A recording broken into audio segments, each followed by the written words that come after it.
বলে হুজুর একটু দোয়া করুন, এই কাজটা মিটিয়ে দিন, দোয়া করুন, ইনশাআল্লাহ আল্লাহ তাহলে হেদায়েত দেয়। খেয়ে কাজ দিয়ে আমার আপনার হেদায়েত দেয়, আল্লাহ তাহলে মান বেড়ে যাবে। আল্লাহ আল্লাহ আছে তো না, আমরা কি বলে হেদায়েত খোদার কসম, ওটা কোনো লাইন নেই। আল্লাহ নিজে বলছে বান্দা তুই বেনামাজে ঘুরছিস ঘর, আমি তো নামাজে আনবো না। আল্লাহ তো নিজেই বলেছে আনবো না।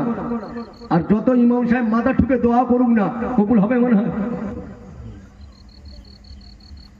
আল্লাহ বলছে বান্দা তুই মিথ্যা কথা বলে ঘুরছিস ঘর, আমি আল্লাহ তোকে সত্য কথা বলাবো না জবান থেকে। আর ইমাম সাহেব দোয়া করে আল্লাহ আমার এই চাচা যান, এই মহল্লাবাসীদের যেন সত্য পথে চলে, সত্য কথা বলে। ফেরেশতা বলে আল্লাহ তুমি তো বলছো ওদের দোয়া কবুল করবো না, ওদের সত্য কথা বলাবো না, আর ও কি গাঁদাখড়ি গল্প করছে, কি লিখবো? আল্লাহ বললে বান্দা মানুষের উপর জুলুম করছিস কর, আমি আল্লাহ জুলুম থেকে ফিরে আনবো না, আনবো না। তাহলে কি হবে গা? তাহলে আমাদের হালতটা উপায়টা কি হবে?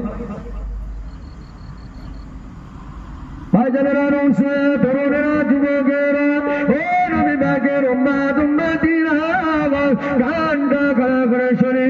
আমার নবী আপনার নবী হাবিবুল্লাহকে নবী জানাবে রাসূলুল্লাহ সাল্লাল্লাহু আলাইহি ওয়াসাল্লাম জানালে বাবা সাহাবা, ও বাবা সাহাবা, আল্লাহ পাক মালাইকা ফেরেশতা জিবরাইল আমির আলাইহি সালাতু ওয়াস সালাম আমার কাছে এসে সালাম দিয়েছে।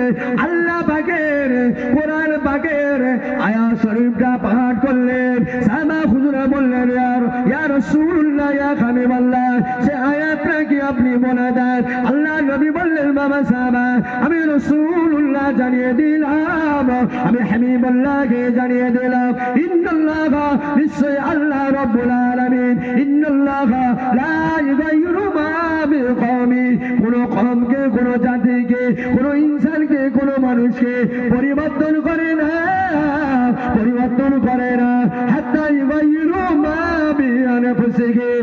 এখন হ্যাঁ ওই পরিবর্তন করবে যখন কোন বান্দা, কোন ইনসান, কোন মানুষ, বেটা ছেলে হোক, মেয়ে ছেলে হোক, যখন নিজেকে নিজে চেঞ্জ হয়ে যাবে, নিজেকে নিজে পরিবর্তন হয়ে যাবে, তবে আমি আল্লাহ পাক ঘোষণা করে দিলাম হাত্তা ইউগাইয়িরু মা বিআনফুসিহিম, নিজেকে নিজে যখন ফিরে এসছে আমি আল্লাহ ওই ব্যক্তিকে ফিরিয়ে আনবো।